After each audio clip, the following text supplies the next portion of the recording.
89. 89. That's how many races there were today. Yesterday it was 84. Tuesday was 80.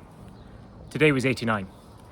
And if that wasn't hard enough, there were more events today than there have been in previous days. Welcome to the Rowing Notebook 2026 of Henley Royal Regatta. We're halfway through. I can't believe we're halfway through already. And this is the notebook from Thursday.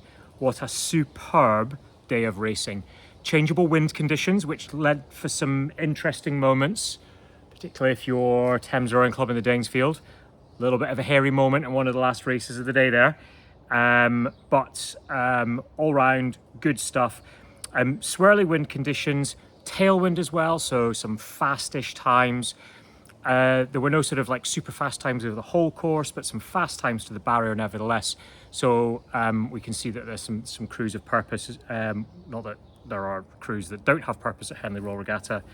And also we started to see some of the intermediate events and open events as well.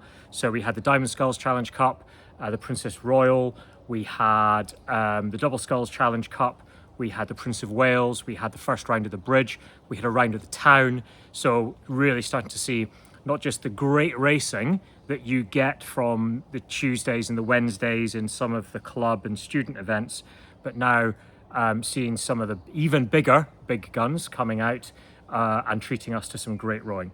If you've not seen the notebook before, this is an informal, unofficial review of a day's racing. And tonight I'm bringing it to you from my garden because I'm busy packing. Where am I going? I'm going to Henley because I finished my week at work, well I will do tomorrow, and then it's down for the weekend. And quite frankly, we have some humdingers of races coming up on Thursday and Friday. So today, let's have a moment to pause, look at some of the great racing of the day, and also tease apart an interesting theme. The interesting theme is, and I know what you're going to say when I tell you what the theme is. You're going to say, oh, well, what about Cambridge? In the Cambridge B in the island? But bear with me, the point gets proven. British schools better than American and international schools. Flip that a couple of years on its head and you go to student events, and the international students, particularly those from the United States of America, seem to be stronger. So questions down below or answers down below, why is that the case? And I'll give you some of my views on that towards the end, because I do think it's an interesting question, particularly when you consider how strong our boys sculling and boys sweep are at club level. Let's have a start with some of the junior events that took place today. If you were a sweep rower, you in the Prince Philip or the PE, you had an opportunity for a breather today. Lucky you. But we have some excellent quarterfinals tomorrow in the shape of Shiplake versus St Edwards, KCS versus Hampton, Radley v Bedford, and despite the momentum Bedford have, I think that's going to be Radley going through there. And then St Paul's v Sydney. I do think St Paul's will have the pace to carry it through.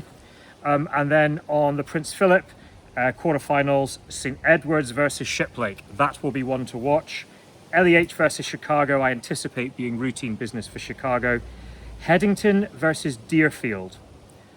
That is one to watch. Deerfield saw off Latimer Upper yesterday. Latimer Upper lost to Headington in the final of Henley Women's a couple of weeks ago. There's never a direct correlation, but I think they'll be evenly matched. And then we've got an American matchup in the final of the round of the Prince Philip, where Row America Rye will face Green Lake. So we're going to have, it's going to be some humdingers towards the end there. But we did have some superb racing in the boys quads today. I'll come on to the girls quads in a moment. George Watson's College versus Sir William Borlase. And Borlase overcame George Watson's College there. Watson's overcame Los Gatos in the first round to set that up, perhaps unexpectedly. Borlase, one of the form crews of the year, having really pushed Windsor Boys, who have been the form club of recent years. And it was a fairly close run thing for much of the time. And then, if you just watch the closing stages, really past the enclosures, Watson start really, I mean, the work ethic you cannot fault, right? but they start trying to take the handle towards them rather than staying on the foot plate. And at that point, the writing I thought was pretty much on the wall, and right enough, Borlase went over the line first. Windsor boys had a fairly routine second round to dispatch the Lee. That then sets up Borlase versus Windsor boys in the quarter-final. One of those big names will be going out early. And I wonder which one it will be. We are treated to some really good racing in the quarterfinals this year. Belson A versus Leander is another quarterfinal. Belson seem quite solid. Leander are inconsistent. On their day, they're really superb, and I think that will be a good race. And it will be, an envious battle to go and see who faces the Borlase or the Windsor boy in the semi-final. Fairly routine for Hartbury versus Kiwi Quad and Marlow versus Ridley. So that sets up, Hartbury and Marlow tomorrow. And that is another quarterfinal I would definitely suggest going bankside for or watching on the YouTube channel. Hartbury are solid unit and they seem to have come together quite nicely. Marlow have been inconsistent. I think Hartbury probably have more power in that crew. So let's see how that one pans out. We'll be treated to a good one for that. And that is tomorrow. Scullers routine business against Kingston Rowing Club today. And then Clare's Court versus Hinksey today. What a race. Hinksey led for the majority of the race. And then through the enclosures, started to tire. Clare's Court, who I spotted, I saw the way they rode at I think it was Wallingford Regatta, and it stood out to me as a crew that I thought to myself, they can go somewhere. I really saw pace and potential in that crew, and they found it. They found it in that final 400 meters or so, and turned around Hinksey to win by less than a foot. I'm not sure what the final verdict was, but from the camera that we saw on the YouTube feed, it was like 8 inches, something like that. It was very, very tight. That sets Clare's Court Scullers final up, set a quarter-final up, and that should be routine for Tideway Scullers. But who knows? Clare's Court will be full of joy following their event today. In the Diamond Jubilee, I think fairly routine stuff today. Setting up quarterfinals, George Heriot's versus Wycliffe. Heriot's overcoming Los Gatos. Actually, that wasn't foreseen. Los Gatos being beaten by George Heriot's, who came from behind. So all credit to George Heriot's for coming from behind and beating Los Gatos, who seemed to experience some form of problem in the final 300 meters. I'm not sure what it was. It may have just been fatigue because it was a humdrum race the whole way down. Wycliffe versus Shrewsbury versus Scullers in the other semi-final. Quarter-final. That should be a Scullers affair. Marlow A versus Hartbury A. That's going to be a superb race, right? I imagine Marlow will be pushed off the start, but the Marlow crew really are a class act. They raced Headington A today, dispatched them with some ease, and I thought the Headington crew rode very nicely in the previous round to get past Shiplake. So that Marlow crew, as suspected, on form. Perkins, routine dispatch of City of Cambridge, and then Maidenhead, routine dispatch of Hartbury. So your quarterfinals are Heriot's v Wycliffe, Shrewsbury v Scullers, Marlow versus Hartbury, Perkins versus Maidenhead. I can't wait. That's tomorrow's business. So the other juniors had the day off. Lucky them. Let's look at some student events for a minute. So let's flip on to where are we? As he says. So in the Prince Albert Challenge Cup, I'd say the interesting race of the day saw Newcastle Uni beat Durham Uni, and Brooks A beating University of Dublin in the quarterfinals.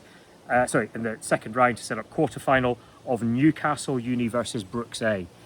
Newcastle have stacked their PA4 this year, and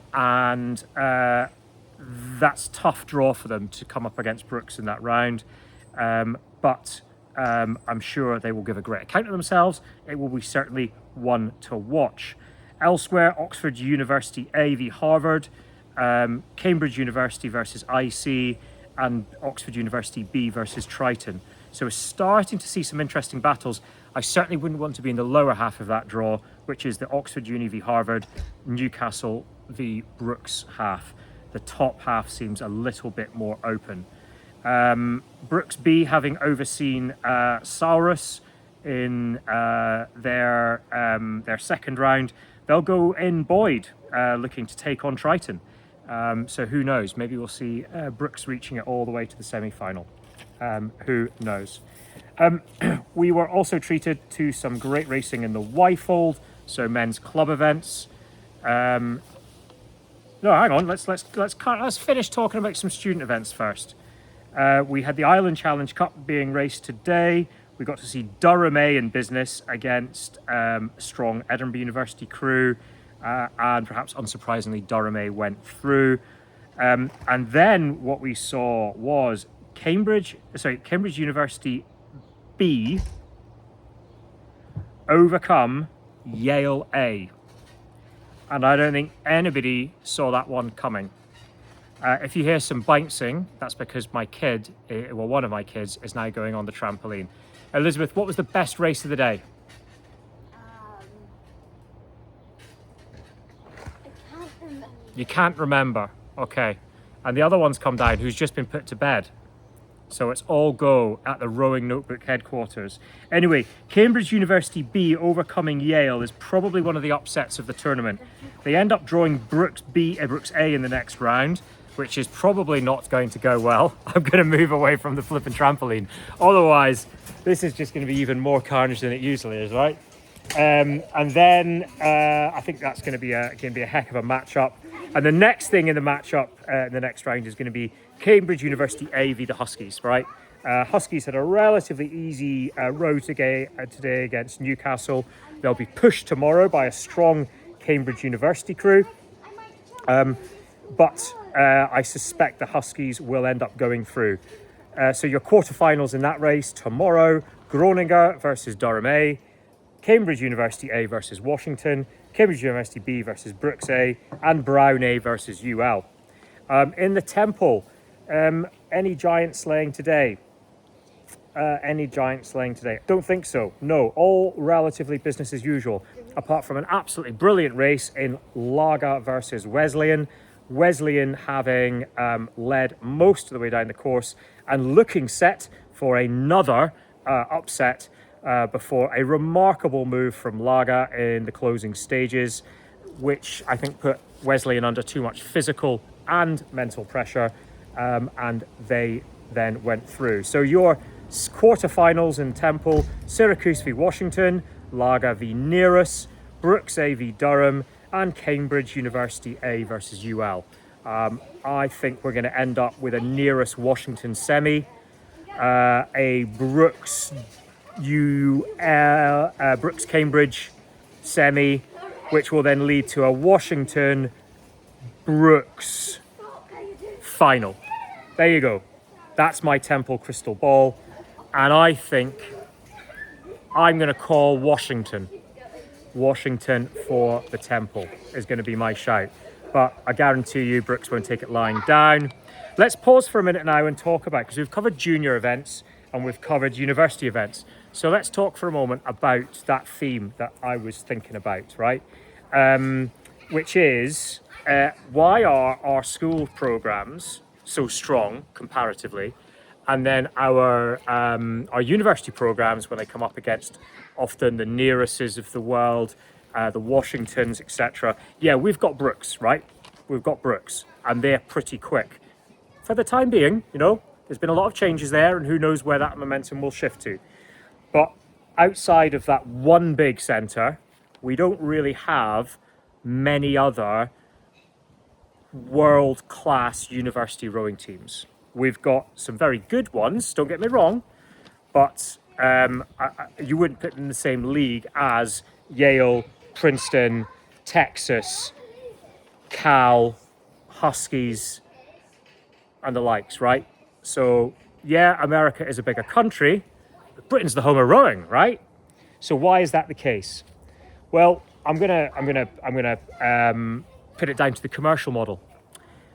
America has figured out how to monetize rowing, and that means they can buy more equipment, they can buy more support, they can pay their coaches better, right? Because let's face it, being a coach in the UK, working with athletes is great, but the jobs are not exactly well paid, and they're not exactly, well, no coach should think their job is secure, because you've got to be, beholden to your performance. But there's a high churn rate, right? Because it's hard to see a future at the majority of programs. Yes, I know many of you right now are going to say, well, what about Mark Wilkinson? What about Ryan Domain? And you're right, they've done very well at those schools.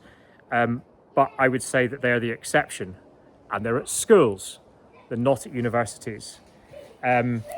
So university churn is far bigger, right? So further answers below.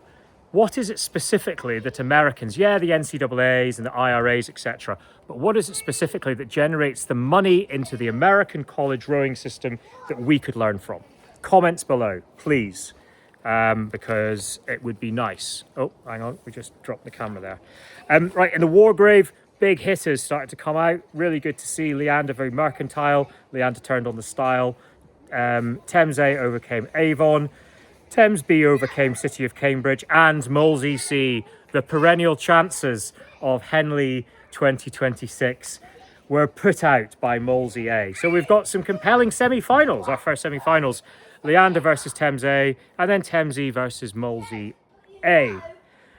In the Y-fold, what have we got? We've got Thames B being beaten by Mercantile, Sydney overcoming Northwich, so that dream from the north of England, overturned by the guys from down under. Molesey overcoming Ghent, and Thames overcoming London, setting up a Mercantile v Sydney, so Melbourne versus Sydney semi, and a Molesey versus Thames semi. If I was a betting man, I don't know. I think that's pretty open. I would bet on Thames to go through Molesey, but beyond that, I ain't gonna chance my luck. Britannia Challenge Cup, De Hoop overcoming Thames A, I think was a bit of an upset. I didn't expect that to be the case.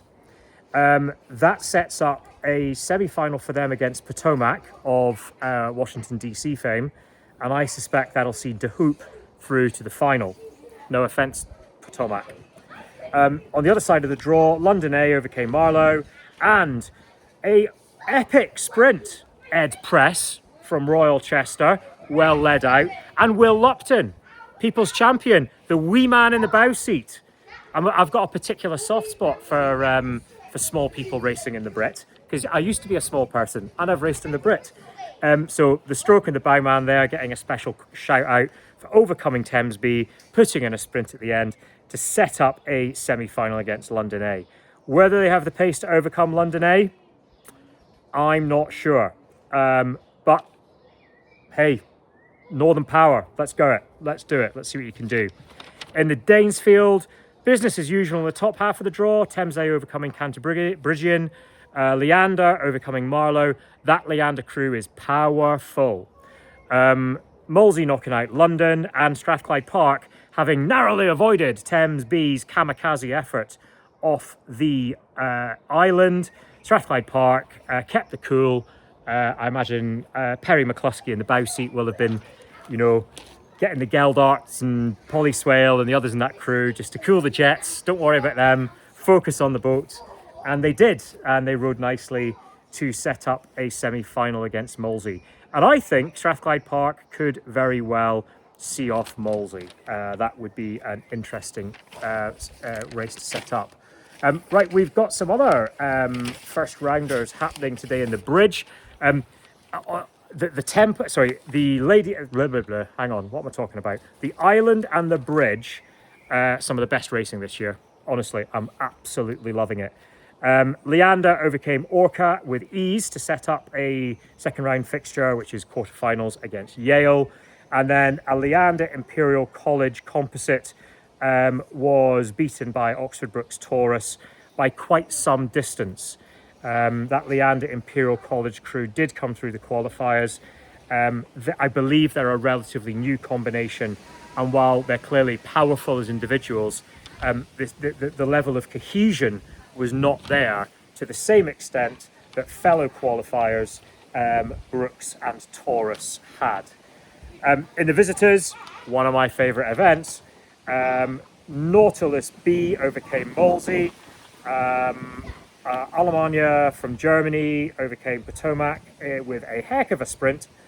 You then had Leander Club B overcoming Sculler's Evergreen Composite, and then Nautilus C overcoming Martyrs and Sculler. So, you know, lots of Nautiluses getting through into the second round there.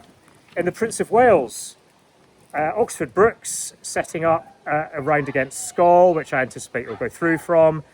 Leander against Reading D, so Leander overcoming Reading B. I have to say, Reading B pushed them really well. So having had to go through qualifiers, and I think unfortunately, Reading B then gave a really good account of themselves against Leander. Perhaps unsurprisingly, Reading A went through. Stuttgarter overcame the Windsorian and Windsor boys. And then some really good racing with the Nautilus and Edinburgh University crew overcoming a Windsorian and Marlow composite. And then early in the day, a really interesting, you get to see this is where I keep all my like crappy old riggers and blades and all the rest of it at the side of my house. Leander, Leeds, Molesey and Durham composite beat Reading C in some style. That's an interesting composite unit, right? So you've got Isaac Morris and Will Refford, who are under 21s. This is their first year out of junior.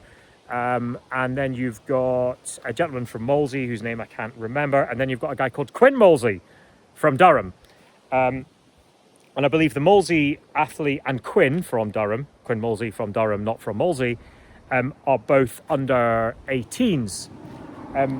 This is a really valuable experience for them because next week it's final trials, and they're going to have to go through the crew boat selection system where lots and lots of matrices happen, seat racing and all the rest of it. We typically struggle to bring together a good under 18 crew in the same way that we can in sculling as we can in sweet boats, and in the same way that we do for schoolboy quads.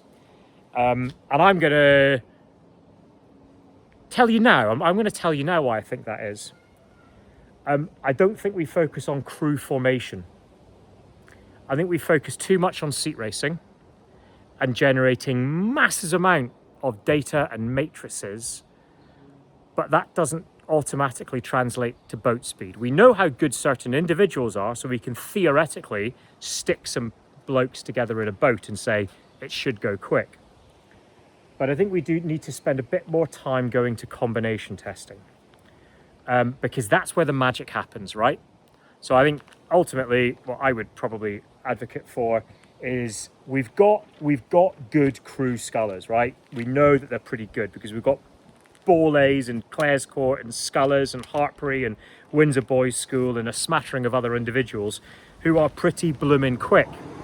So what we need to do is quickly select them into, I would say, two groups. One for the Junior Worlds, congratulations, you're at that sort of standard. One for the Coupe, right, you're at that sort of standard. And then just start relentlessly combo testing, figuring out, right, what versions of those individuals might move a quad. And you can move individuals up and down between those two groups if you have to. But ultimately, I think you've got to start putting our names on something sooner. Right, so there we go. But the principle, the experience that those guys are going to get through racing today, and then they're going to race tomorrow against Nautilus Edinburgh University Boat Club, who are in a similar position, but they're under 23s. Under 23s coming together for some more experience. I suspect the Nautilus Edinburgh combination, who have had more time together and are more powerful and generally more experienced, will overcome the Leeds, Leander, Durham, Molesey composite. Right, I've spoken about the bridge, I've spoken about the visitors, the plate's the plate, the usual stuff. Just to say, Peterhouse, Cambridge, not your standard college crew. If you look at the crew name sheet, you'll spot some Olympians in there. In the town, a little bit of dodgy steering, but the UL Molsey composite overcame Hanover and Bonner of Germany. And then we've got some other elite stuff going on. Double sculls, no big shakes. Princess Royal, no big shakes. No big shakes there. And I would say business as usual in the Diamond Sculls, no big upsets. A couple of highlights though. One, Ben Parsonage. I don't think Benny Parsonage has ever got through a round at Henley. He's qualified a couple of times, but I think this is his first time getting through. Granted, he's now he's going up against Granitz of Germany, who I believe was in the quad in Tokyo. In